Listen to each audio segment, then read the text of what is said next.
تعالى في القرآن المجيد والفرقان الحميد إنا أعطيناك الكوثر وقال النبي صلى الله تعالى عليه وسلم فمن مات على حب آل محمد جعل الله قبره مزار ملائكة الرحمة صدق الله العظيم وصدق رسوله النبي الكريم بلغ العلا بكماله كشف الدجى بجماله حسنت جميع خصاله صلوا عليه صلوا عليه صلوا عليه یا صاحب الجمال و یا سید البشر من وجهك المنیر لقد نبر القمر لا يمكن الثناء كما كان حقه بعد خدا بزرگ تو ایک قصہ مختصر واجب الاحترام میٹھے پیارے اسلام بھائیوں بزرگوں دوستوں اللہ جل وعلا کا ہم پر احسان ہوا کرم ہوا کہ ہم یہاں پر ذکر اہل بیت اور ذکر صحابہ کو کرنے اور سننے کے لیے جمع ہوئے ہیں۔ سب سے پہلے میں شکر گزار ہوں اپنے استاذ محترم کا، انہوں نے مجھے یہاں پر موقع عطا فرمایا ہے، اور یہ استاذ محترم حضرت علامہ مولانا سلطان مدنی صاحب فقط میرے ہی استاد نہیں ہیں، رب کے فضل سے ان کے قدموں میں بیٹھنے والے پورے پاکستان کے اندر علم کی روشنی جو ہے وہ پھیلا رہے ہیں۔ یہ آپ کی بھی خوش قسمتی ہے کہ رب تعالیٰ نے آپ کو ایسی شخصیت عطا کی ہے، ایسے آپ کے محلے کے اندر، آپ کی مسجد کے اندر موجود ہیں۔ ان کا دیا ہوا سبق آج مختصر سے وقت کے اندر میں سنانے کی کوشش کروں گا۔ آپ کے سامنے میں نے قرآن مجید کی آیت تلاوت کی ہے، میرے رب کا فرمان ہے، فرمایا اِنَّا أَعْطَيْنَاكَ الْكَوْثَرَ، اے محبوب ہم نے آپ کو کوثر عطا کی ہے۔ کیا عطا کی ہے؟ کوثر کے علماء نے بہت سارے معنی لکھی ہیں۔ کوثر سے مراد علماء نے لکھا یا تو مقام محمود ہے، یا پھر اس سے مراد حوض کوثر ہے۔ علماء نے مفسرین نے جو لکھا ہے، جو اس کی تفسیر بیان کی ہے، اس کا خلاصہ اور نچوڑ یہ لکھتا ہے کہ اے محبوب ہم نے آپ کو کوثر دی، مطلب یہ ہے محبوب جو بھی دیا ہے تھوڑا نہیں دیا، ہم نے محبوب آپ کو طرح دیا ہے کہ ہم نے آپ کو خیر کثیر عطا کر دیا۔ اے محبوب ہم نے اگر آپ کو امت دی ہے تو امت تھوڑی ہے۔ قیامت کے دن ہم دیکھیں گے کہ حضرت آدم علیہ السلام سے لے کر نبی کریم صلی اللہ علیہ وسلم تک سارے نبیوں اور رسولوں کے امتیں جمع ہوگی، 120 صفوں میں سے 80 صفیں جو ہوں گی وہ آقا کے غلاموں کی ہوں گی، اور انشاءاللہ ہم دیکھیں گے رب نے چاہا وہ 80 جو صفیں ہیں وہ انشاءاللہ اگلی صفیں ہوں گی، اگلی صفیں ہوں گی۔ کیوں؟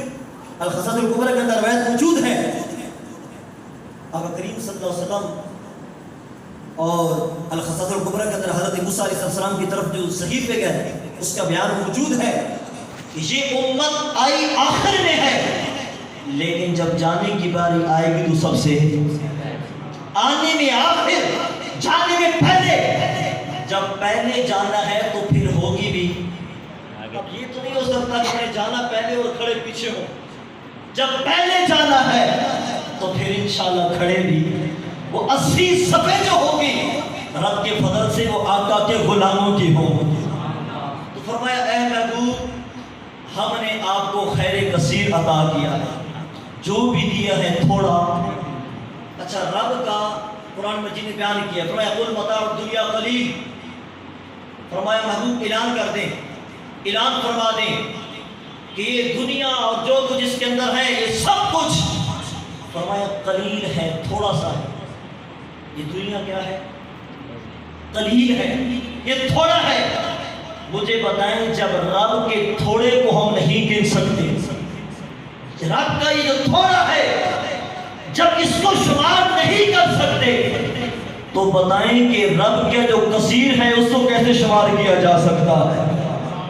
فرمایا انا اعطیناک الکوثر، اے محبوب ہم نے آپ کو کثیر نہیں بلکہ کوثر عطا کی ہے۔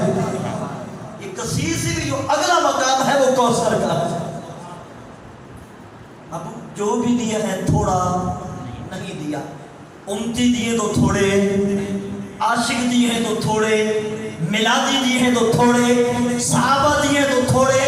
محبوب آپ کو جو ہم نے اولاد دی ہے یہ تھوڑی نہیں دی۔ کفار نے کہا تھا حضرت قاسم رضی اللہ تعالیٰ عنہ جب آپ کی وفات ہوتی ہے، آپ کا انتقال ہوتا ہے، کفار نے کہا تھا کہ اب نعوذ باللہ محمد صلی اللہ علیہ وسلم کا نسل ختم ہو چکا ہے، آج کے بعد ان کا سلسلہ نسل آگے نہیں چلے گا۔ رب تعالیٰ نے پوری سورت نازل فرمائی اور فرمایا انا اعطیناک الکوثر، محبوب ہم نے آپ کو تھوڑا نہیں دیا، ہم نے آپ کو کثیر دیا ہے۔ آپ کی اولاد تھوڑی نہیں ہوگی، قیامت تک دنیا کے کونے کونے میں اہل بیت کے افراد موجود ہوں گے۔ جو بھی دی ہے تھوڑا نہیں دیا۔ اب اہل بیت کی شان اور عظمت قربان ہے، بالخصوص شہداء کربلا، میرے آقا کریم صلی اللہ علیہ وسلم کا فرمان ہے، فرمایا کہ الحسن والحسین اسمان من اہل الجنہ، حضرت امام حسین کی ذات تو ذات ہے۔ میرے آقا فرماتے ہیں لوگوں یہ میرے جو شہزادے ہیں ان کا جو نام ہے رب نے نام کا بھی جنت سے اہتمام فرمایا ہے۔ ذات تو ذات ہے، فرمایا جو نام ہے الحسن والحسین اسمان من اہل الجنہ، اس نام کا بھی رب نے اہتمام جو کیا ہے وہ جنت سے کیا ہے۔ ان کے جوڑے بھی جنت سے آ رہے ہیں، ان کے کھانے بھی جنت سے آ رہے ہیں۔ قربان جن کی شان اور محبت ہمارے ایمان کا حصہ ہے۔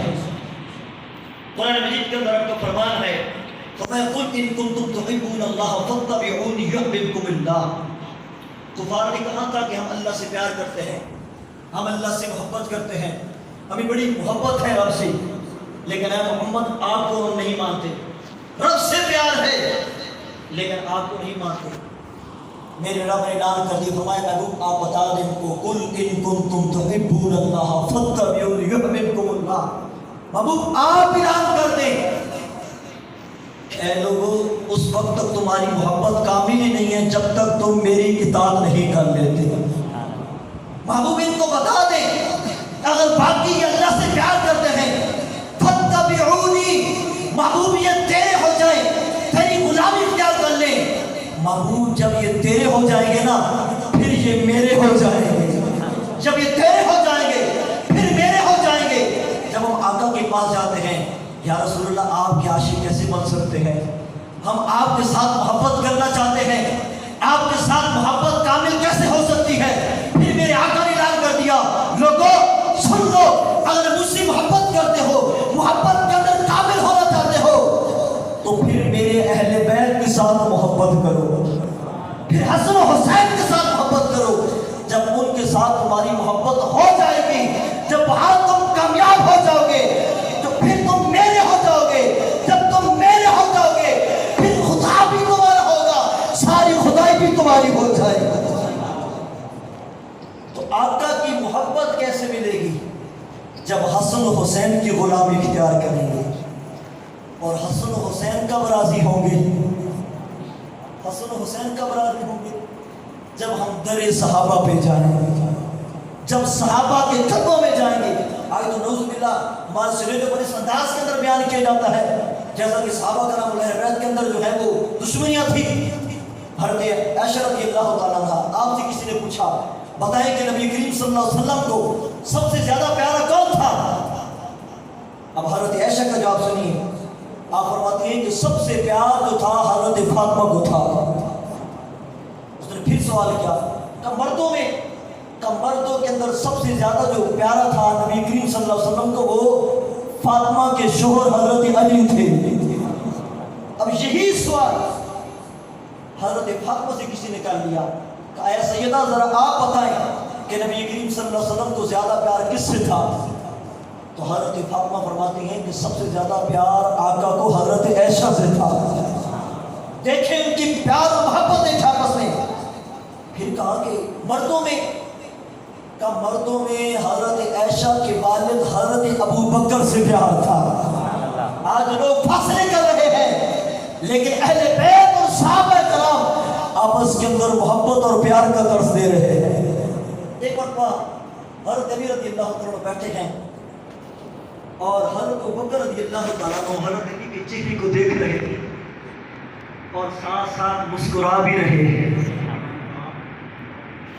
چہرہ دیکھ رہے ہیں، مسکرا رہے ہیں. قربان جائے حضرت علی وہ ہیں کہ جن کے چہرے کو دیکھنا بھی عبادت ہے. ایک آدمی مجھے کہنے لگا کہ بھئی یہ کون سی فضیلت والی بات ہے، حضرت علی کے چہرے کو دیکھنا کون سی بڑی بات ہے، اس میں کوئی خاص فضیلت والی بات تو نہیں ہے. میں نے کہا وہ کیسے؟ کہتے دیکھیں جی، ماں کے چہرے کو دیکھتے ہیں پھر بھی ثواب ملتا ہے، اپنے والد کے چہرے کو دیکھتے ہیں پھر بھی ثواب ملتا ہے، پھر علی کے چہرے کو دیکھنا اگر ثواب ہے بھی صحیح تو اتنی بڑی بات تو نہیں ہے. وہ تو باپ کے چہرے سے بھی ثواب مل جاتا ہے، ماں کے چہرے سے بھی ثواب مل جاتا ہے. میں نے کہا نہیں، تم نے اس روایت کو، اس بات کو سمجھا ہی نہیں ہے. ماں کے چہرے کی طرف دیکھنا وہ تیرے لیے عبادت ہے. اگر تیری ماں کو کوئی اور دیکھے گا وہ کیا ہوگا؟ گناہگار ہوگا. تیرے باپ کے چہرے کو دیکھنا تیرے لیے ثواب ہے. میں نے کہا علی وہ ہے جن کو دیکھنا ساری امت کے لیے ثواب ہے. علی تو وہ ہے کہ جن کو دیکھنا ساری. میں آپ کو یہ نہیں کہوں گا کہ سبحان اللہ اچھی آپ کو نہیں کہوں گا. نعرہ تکبیر، نعرہ رسالت، عظمت مصطفیٰ. کیونکہ مجھے اس بات کا احساس ہے کہ آپ تھکے ہوئے ہیں اور نعرہ بھی ماشاءاللہ اس طرح جواب دے رہے ہیں. نعرہ تکبیر، نعرہ رسالت، حسینیت زندہ باد، حسینیت، حسینیت، یزیدیت. اب حضرت علی رضی اللہ عنہ تشریف فرما ہے اور حضرت ابو بکر رضی اللہ تعالیٰ عنہ حضرت علی رضی اللہ عنہ کے چہرے کو دیکھ رہے ہیں، مسکرا رہے ہیں. تو حضرت علی پوچھتے ہیں ابو بکر کیا بات ہے، آج تک انداز آپ کا چینج ہے، بڑی ہی پیاری اور شفقت بڑی مزاج سے دیکھ رہے ہو اور مسکرا رہے، وجہ کیا ہے؟ تو حضرت ابو بکر رضی اللہ عنہ فرماتے ہیں کہ علی میں آپ کے چہرے کی طرف دیکھ کر کیوں نہ مسکراؤں. آپ وہ شخصیت ہیں، آپ وہ آدمی ہیں کہ میں نے آقا سے سنا ہے، میرے آقا نے یہ فرمایا کہ جنت کے اندر جنتی جب جائیں گے پل صراط سے گزر کے جائیں گے اور اس وقت تک کوئی شخص پل صراط سے گزر ہی نہیں سکتا جب تک علی اس کو پروانہ نہ دے دے، جب تک حضرت علی اس کو اجازت نہ دے دیں. کہا اے علی اس لیے میں دیکھ کے مسکرا رہا ہوں تم کتنی شانوں والے ہو، کتنی عظمتوں والے ہو کہ پل صراط سے وہی گزرے گا جس کو آپ پروانہ دیں گے، اجازت دیں گے. پھر حضرت علی کا فرمان سنیے. حضرت علی رضی اللہ عنہ جب یہ بات سنی مسکرانا شروع کر دیا. فرمایا ابو بکر آپ کی شان اور عظمت کی کیا کہنے، اجازت میں نے دینی ہے لیکن میرے نبی نے حکم دیا ہے اے علی تم نے اسی بندے کو اجازت دینی ہے جس کے سینے کے اندر میرے ابو بکر کی محبت ہو. اجازت تو میں نے دینی ہے لیکن اجازت صرف اور صرف اسی کو ملے گی جس کے سینے کے اندر ابو بکر کا پیار ہو. ابو بکر آپ کی بھی بڑی شان ہے. تو میں عرض یہ کر رہا تھا کہ آج تو جو ہے وہ الگ کیا جا رہا ہے لیکن جو اہل بیت ہے ان کی محبت اور صحابہ کرام کی محبت کے بغیر کوئی چارہ نہیں ہے. تو میرے نبی کریم صلی اللہ علیہ وسلم نے فرمایا کہ اگر تم ایمان کے اندر تکمیل چاہتے ہو پھر میرے اہل بیت کے ساتھ محبت کرو. اور اہل بیت کی محبت کی تکمیل صحابہ کرام کے ساتھ محبت ہے. اب جو صحابہ کے ساتھ محبت کرے گا، اہل بیت کو مانے گا، پھر وہ مصطفیٰ کا ہو جائے گا. جو مصطفیٰ کا ہو جاتا ہے وہ خدا کا ہو جاتا ہے. ارے بھائی جو خدا کا ہو جاتا ہے نا پھر وہ کیا ہوتا ہے؟ میرے رب نے فرمایا ہے جبرائیل میں فلاں بندے سے محبت کرتا ہوں. رب کا ہو جاتا ہے نا، رب کا کیسے ہوگا وہ میں نے آپ کو بتا دیا ہے۔ اب جو رب کا ہو جائے گا اس کو کیا ملے گا؟ میرے رب نے اعلان کیا، فرمایا جبریل فلاں بندہ جو ہے نا میں اس سے پیار کرتا ہوں، کیونکہ وہ صحابہ کو بھی مانتا ہے، اہل بیت کو مانتا ہے، وہ میرا نبی کا ہے، وہ میرا ہے، لہذا اب دنیا میں جا کے اعلان کر دو اے لوگوں یہ وہ بندہ ہے جسے اللہ بھی پیار کرتا ہے، تم ساری مخلوق بھی اسے پیار کرتی ہے۔ پھر صدیاں بیت جاتی ہیں، داتا کے چاہنے والے داتا کا ذکر کرتے رہتے ہیں۔ محبت یہ ہمارے دلوں کے اندر جو ولیوں کی محبت اور پیار ہے، اس کے اندر ہمارا کمال نہیں ہے، یہ رب تعالی نے خود ہمارے سینوں میں ڈالی ہے۔ تو ہم در صحابہ پہ، در اہل بیت پہ جائیں گے، پھر ہمارا ایمان مکمل ہوگا۔ اس لیے شاعر نے ایک بڑی پیاری بات کی ہے، ذرا مل کر وہ شعر پڑھنا ہے۔ نبی سے ملا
کہ ہمیں کس کا در ملا ہے، خدا کی قسم میری قسمت تو دیکھو، مجھ کو نبی کا آستانہ ملا۔ ہمارے پاس سب سے قیمتی کیا چیز ہے؟ وہ دولت، یہ گاڑیاں، یہ بنگلے، یہ نہیں ہے۔ اگر میں یہ کہوں تو یہ بھی غلط نہیں ہوگا۔ سب سے زیادہ قیمتی جو چیز ہے وہ ہماری اولاد نہیں، سب سے قیمتی چیز جو ہے وہ ہمارے والدین بھی نہیں، سب سے جو قیمتی چیز ہمارے پاس ہے وہ ہمارا ایمان ہے۔ کیا ہے؟ اب مجھے بتائیں جو سب سے قیمتی چیز ہمارے پاس ہے وہ کیا ہے؟ اب بتائیں ایمان کہاں سے ملا ہے؟ ایمان کہاں سے ملا؟ یہ جو ہمیں ایمان ملا ہے یہ سیدوں کے گھر سے ملا ہے۔ مفتی احمد یار خیلیمی نے بڑی تفصیلی گفتگو کی ہے یہاں پر۔ آپ فرماتے ہیں سیدوں کی عزت کیا کرو، اس لیے کہ ایمان جو ملا ہے سیدوں کے گھر سے ملا ہے، کلمہ ملا سیدوں کے گھر سے ملا، اسلام ملا سیدوں کے گھر سے ملا، قرآن ملا سیدوں کے گھر سے ملا، اور فرماتے ہیں جو ہمیں رحمان ملا ہے یہ بھی سیدوں کے گھر سے ملا۔ ہمیں تو پتہ ہی نہیں تھا ہمارا خدا کون ہے، ہمارا رب کون ہے۔ ارے یہ میرے آقا نے بتایا ہے تو ہمیں پتہ چلا ہے۔ اس لیے میں کہہ رہا ہوں نبی سے ملا ہوں، ولی سے، نبی سے ملا ہوں، ولی، خدا کی قسم قسمت تو دیکھو، مجھ کو نبی کا آستانہ ملا۔ نماز پڑھتے ہیں اللہ کی عبادت ہے، روزہ رکھتے ہیں اللہ کی عبادت ہے، حج کرتے ہیں اللہ کی عبادت ہے۔ میرے خیال سے میرے اسٹوڈیو کو دیکھیں، یہ بھی ذکر حسین میں جھوم رہی ہے اور آپ دیکھ رہے کیا کر رہے ہیں۔ توجہ رکھیں، یہ اڑتی رہے گی، ہم اس کو نہیں روک سکتے۔ قرآن پڑھنا اللہ کی عبادت، نماز اللہ کی عبادت، روزہ عبادت، حج عبادت، زکوٰۃ عبادت، جہاد عبادت، یہ ساری عبادات ہیں۔ ان سب کا نچوڑ اور مغز کیا ہے؟ میرا کریم صلی اللہ علیہ وسلم فرماتے ہیں الدعاء مخل عبادہ، فرمایا کہ جو دعا ہے یہ عبادت کا مرض ہے۔ دعا کیا ہے؟ سارے بولے دعا کیا ہے؟ اب ساری عبادات کا جو مرض ہے وہ کیا ہے؟ دعا۔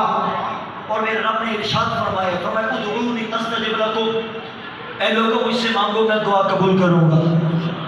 اب دعا کو قبول کرنے والی جو ذات ہے وہ اللہ کی ہے، اور میرے آقا فرماتے ہیں کہ عبادات کا جو مرض ہے وہ دعا ہے۔ اب رب نے قبول کرنی ہے، لیکن قبول کب کرنی ہے وہ میرے آقا نے بتا دیا ہے۔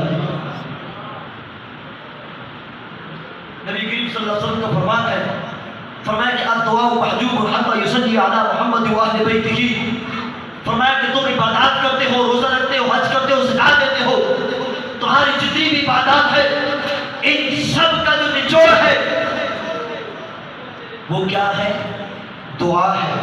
ان کا جو مرض ہے وہ کیا ہے؟ دعا ہے۔ اور فرمایا کہ صلوا علی الحبیب توبوا الی اللہ صلوا علی الحبیب۔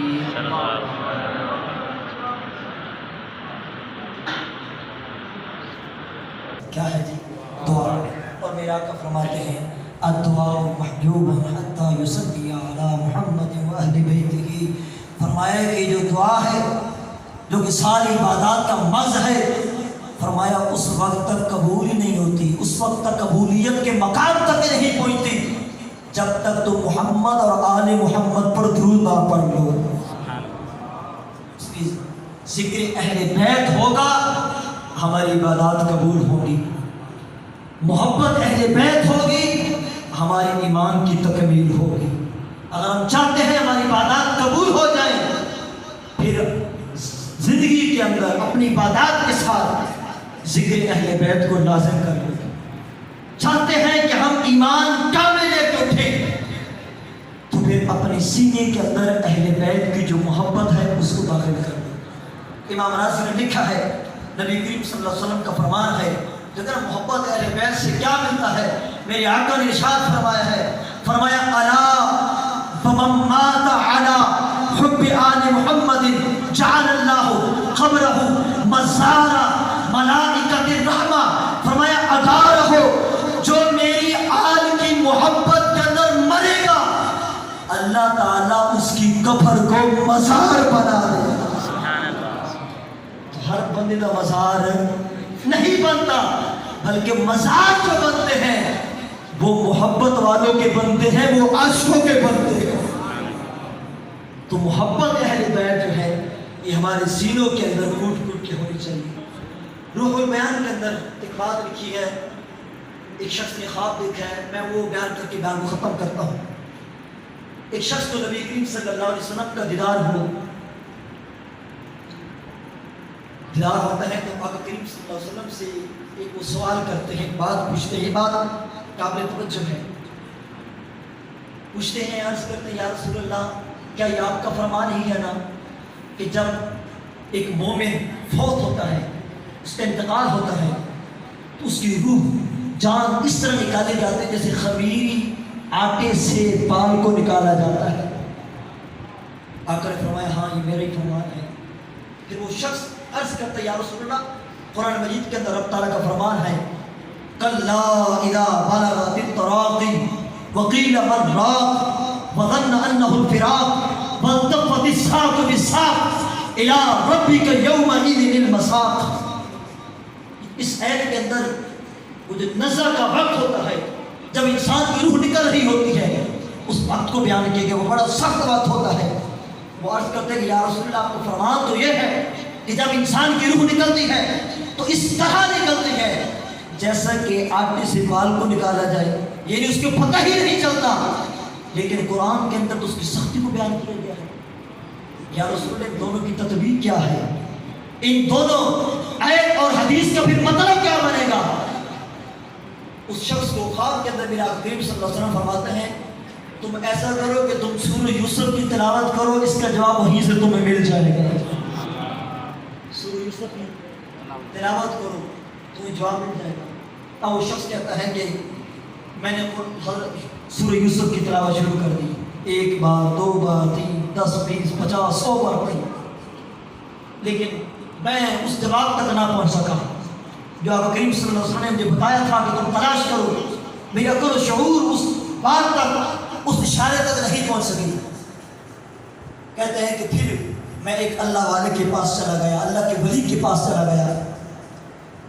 یہ سارا واقعہ میں نے اس کو بتایا کہ میں نے خواب دیکھا ہے، آقا کریم صلی اللہ علیہ وسلم کو دیدار کیا ہے، اور میرے آقا نے فرمایا ہے کہ اس بات کا جواب تمہیں سورہ یوسف سے ملے گا۔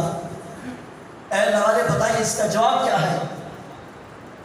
کہ قرآن تو کہتا ہے کہ جب انسان کا آخری وقت آتا ہے تو بڑی شدت اور سختی والا وقت ہوتا ہے، لیکن آقا کا فرمان ہے کہ موت جب مومن صالح فوت ہوتا ہے تو اس طرح اس کی جان نکلتی ہے جیسے کہ آٹے سے بال کو نکالا جاتا ہے۔ ان دونوں کا مطلب کیا بنے گا؟ اب سورہ یوسف میں اس کا جواب موجود ہے، میں وہاں تک نہیں پہنچ سکا، رہنمائی کریں۔ تو وہ عالم صاحب، وہ مفتی صاحب، وہ اللہ والے بتاتے ہیں کیا تم نے یہ آیت نہیں پڑھی؟ فلما رأينه أكبرنه وقطعنا أيديهن وقلنا حاش لله ما هذا بشر إن هذا إلا ملك كريم۔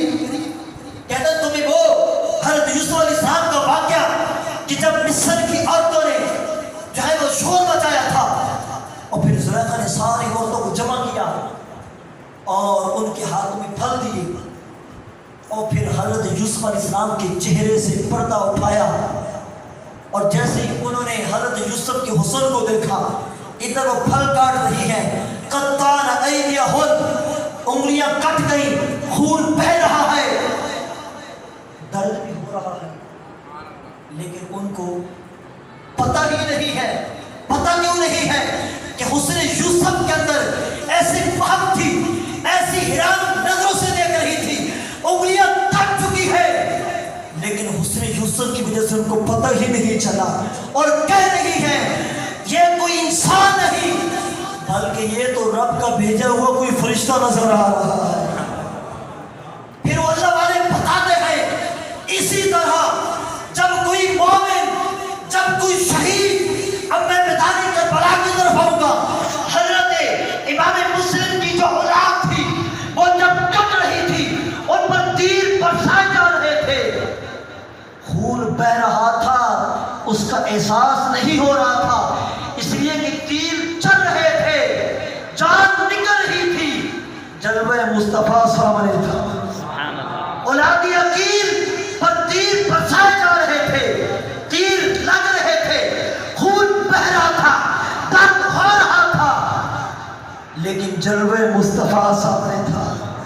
اصغر پر، حضرت اصغر کی گلے پہ تیر چل رہے تھے، ظلم ہو رہا تھا، اہل بیت پر ظلم کیا جا رہا تھا، لیکن سب کی نظریں آقا کے جلوے پہ نظر ہوئی۔ جلوہ مصطفیٰ میں ایسے پکڑ تھے، تیروں کی کوئی پرواہ نہ کی، خنجروں کی کوئی پرواہ نہ کی، اور دنیا والوں کو بتا دیا ہے ہم جان تو دے سکتے ہیں لیکن نانا کی دین پر کسی قسم کا حرف نہیں دے سکتے، اور بتا رہے تھے لوگوں یہ جان دی ہوئی اسی کی تھی، حق یہ ہے کہ حق ادا نہ ہوا۔ پھر حضرت امام حسین العابدین رضی اللہ تعالیٰ عنہ کو جب وہ یزید کے پاس لایا گیا تو یزید آگے سے وہ باتیں بنا رہے، کہہ رہے کہ دیکھو نا تم بات ہماری مان لیتے، تمہارے والے صاحب نے ہماری بات نہیں مانی، اب دیکھو وہ شہید ہو گئے ہیں، ہم جیت چکے ہیں۔ اس طرح کی جب بات اس نے کی نا، اب یہ بات ہو رہی تھی، علماء نے بیان کیا ہے کہ اتنے میں مؤذن اذان دیتا ہے، اللہ اکبر اللہ اکبر، اشہد ان لا الہ الا اللہ۔ جب وہ یہاں پہنچا نا اشہد ان محمد رسول اللہ، تو حضرت امام حسین العابدین فرماتے یزید سن، تو کہتا ہے کہ تو جیت گیا ہے، ذرا غور سے سن، آج بھی اذان کے اندر تیرے نہیں بلکہ میرے باپ کے نانے کا نام لیا جا رہا ہے، تو جیتا نہیں ہے، آج بھی تو ہارا ہوا ہے۔ اور وہاں پر حضرت امام حسین العابدین رضی اللہ تعالیٰ کے جو مبارک ساتھ وہ نیزے پہ انہوں نے اٹھایا ہوا تھا، اب وہ منظر لوگ کہتے ہیں شہداء کربلا کا واقعہ بیان کریں، بتائیں یار وہ کس منہ سے ہم بیان کریں۔ تو کل میں ایک کلپ دیکھ رہا تھا کہ امام حسین رضی اللہ تعالیٰ کے بارک جسم نعوذ باللہ نے خاک کو بنایا ہوا ہے، ڈھانچہ سے بنایا ہوا ہے اور ساتھ الگ کیا ہوا ہے. کیا یہ محبت ہے؟ کیا یہ پیار ہے؟ میں کہتا ہوں اگر یہ پیار ہے تو پھر تم اپنے مرے ہوئے باپ کا ڈھانچہ بناؤ نا، اپنی مری ہوئی ماں کا ڈھانچہ بناؤ، پھر اس کے اندر بھی دین کھپاؤ اور بتاؤ کہ ہم ماں سے پیار کرتے ہیں اس لیے میں یہ کام کیا ہے، ہم باپ سے پیار کرتے ہیں ہم نے اس لیے یہ کام کیا ہے. ارے یہ پیار نہیں ہے، یہ اہل بیت کی گستاخیاں ہیں. اور کچھ وہ گناہ ہوتے ہیں کہ دنیا کے اندر ہی ان کو عذاب ملنا شروع ہو جاتا ہے. اب یہ جو سلسلہ آپ دیکھتے ہیں، یہ جو تماشا دیکھتے ہیں، یہ اور کچھ نہیں ہے، یہ دنیا ہی کے اندر رب کا ان پر عذاب ہے. وہ شخص کہہ رہا تھا کہ امام حسین رضی اللہ عنہ کے سر کو نیزے پہ رکھا ہوا ہے اور لوگ کہہ رہے تھے ہم جیت چکے ہیں، فتح مل چکی ہے. وہاں پر ایک بابا نے کہا اور پاگلوں ذرا دیکھو تو صحیح، تم کہتے ہو ہم جیت چکے ہیں، آج بھی امام حسین کا سر بلند ہے. ابھی بھی دیکھو تو صحیح، تمہاری فتح نہیں ہوئی، جس کا سر بلند ہے اسی کی فتح ہوئی ہے. تو ہم نے اہل بیت کے ساتھ محبت کرنی ہے، پیار کرنا ہے. جس دین کی خاطر انہوں نے سب کچھ لٹا دیا ہے، قیامت کو ہم سے یہی سوال ہو جائے، میرے آقا پوچھ لے اے لوگوں جس دین کی خاطر میرے نواسوں نے سب کچھ لٹا دیا تھا، تم نے کیا کیا اس کی خاطر؟ آج ہم مسجد میں آتے ہیں، ہر طرح کی سہولت موجود ہے، لیکن پھر بھی میں نماز پڑھنے کی توفیق نہیں ملتی. جن اذانوں کی خاطر سر کٹوائے گئے، آج وہ اذانیں ہو رہی ہوتی ہیں، ہم ٹس سے مس رہی ہوتے. آج اتنی توفیق نہیں ملتی کہ ٹی وی چل رہا ہے اس کو بند کر دیں. منادی ندا دیتا ہے آؤ کامیابی کی طرف، آؤ فلاح کی طرف. ہم خود بھی بیٹھے ہیں، ہماری بچے بھی بیٹھے ہیں. اگر کسی کو کہا جائے بھائی بچوں کو حافظ قرآن بنا لیں، کبھی مستقبل کا کیا بنے گا، بیٹوں کا مستقبل خراب ہو جائے. عالم دین بنا لیں، مستقبل کیا بنے گا. اگر یہی سوال میرے آقا کریم صلی اللہ علیہ وسلم میدان محشر میں نکال گئے کہ جس دین کی خاطر میرے نواسوں نے سب کچھ لٹا دیا ہے، کیا تم اپنے بچوں کو عالم دین نہیں بنا سکتے تھے؟ جس علم کی خاطر اہل بیت کے سب کچھ لٹا دیا گیا، تم اس کے لیے اپنے بچوں کو حافظ قرآن نہیں بنا سکے؟ ہم کیا جواب دیں؟ جو مقصد تھا میدان کربلا میں جانے کا، اس مقصد کو یاد رکھیں اور اس کو سامنے رکھ کر اپنی زندگیاں بسر کریں. اللہ جل وعلا سے دعا ہے جو کچھ سنا اس کو یاد رکھنے کی توفیق عطا فرمائے، اور ہمیں حضرت امام حسین صحابہ کرام اور اہل بیت کی نقش قدم پر چلنے کی توفیق عطا فرمائے. وما علیہ الا